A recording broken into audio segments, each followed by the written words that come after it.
এই সূরাটি শোনার সাথে সাথেই চারদিক থেকে খুশির খবর আসতে শুরু করবে। এই সূরাটি মূলত তারাই শুনবেন যারা খুবই অভাবে আছেন, কষ্টে আছেন, কোনোভাবেই যাদের মনের আশা পূরণ হচ্ছে না, যারা গরিবি দূর করতে চান, ঋণ পরিশোধ করতে চান, এবং যারা চাকরি হারিয়ে দিশেহারা হয়ে পড়েছেন, কোনোভাবেই কোনো মাধ্যম খুঁজে পাচ্ছেন না। আজকের এই গুরুত্বপূর্ণ সূরাটি শুধুমাত্র তাদের জন্যই। কষ্ট করে সূরাটি আপনারা মনোযোগ দিয়ে প্রথম থেকে শেষ পর্যন্ত শুনুন।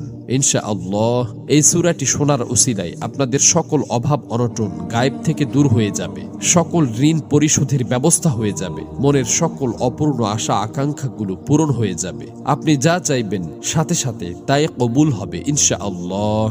প্রিয় বন্ধুরা, আল্লাহ পাক চাইলে সবকিছুই সম্ভব। এজন্য আল্লাহ তাআলার কোরআন মাজিদের সর্বশ্রেষ্ঠ এই সূরাটি শুনতে শুনতে আপনার মনের সকল নিয়ত, মনোবাসনা ও জীবনের সকল চাওয়াগুলো আল্লাহ তাআলার কাছে মনে মনে দোয়ার মাধ্যমে তুলে ধরবেন। আল্লাহ চান তো মুহূর্তেই আপনার জীবনটা পরিবর্তন হয়ে যাবে।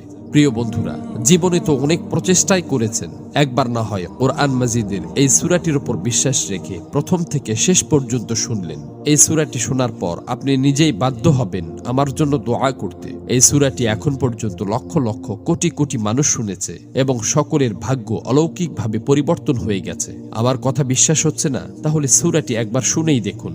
এই সূরাটি মূলত কোরআন মাজিদের অন্যতম গুরুত্বপূর্ণ ও পাওয়ারফুল একটি সূরা। সূরাটি এ পর্যন্ত যতজন শুনেছে ততজনের সকল নিয়ত আল্লাহ তাআলা পূরণ করে দিয়েছেন। মনের ইচ্ছা পূরণের জন্য এই সূরাটি সর্বশ্রেষ্ঠ সূরা। আমি শুধু মুখেই বলছি না, সূরাটি শোনার পর আপনারা নিজেরাই প্রমাণ দেখতে পাবেন। এজন্য কোরআন মাজিদের উপর বিশ্বাস রেখে দ্রুত সূরাটি একবার শুনে নিন। ইনশাআল্লাহ সাথে সাথেই রেজাল্ট পাবেন। মহান আল্লাহর কাছে দোয়া করি, হে আল্লাহ, যারা যে নিয়তে, যে উদ্দেশ্যে এই সূরাটি সম্পূর্ণ শুনেছে এবং শুনবে, আপনি তাদের জীবনের সকল উদ্দেশ্য এবং মনের সকল আশা আকাঙ্ক্ষা গায়েব থেকে পূরণ করে দিন। আমিন। কমেন্ট বক্সে আপনিও আমিন লিখে উন্মুক্ত দোয়াই শরীক থাকুন, কেননা কে জানে যে কার মুখ থেকে বলা আমিন কখন কবুল হয়ে যায়। তো চলুন সূরাটি শুনে নেওয়া যাক। أعوذ بالله من الشيطان الرجيم بسم الله الرحمن الرحيم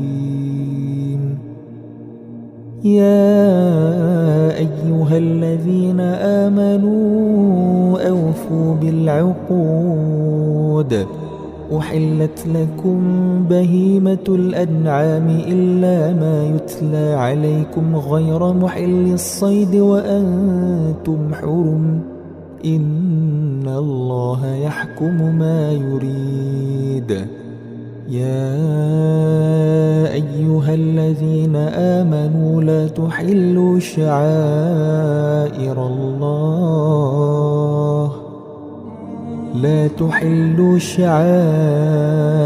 الله ولا الشهر الحرام ولا الهدي ولا القلائد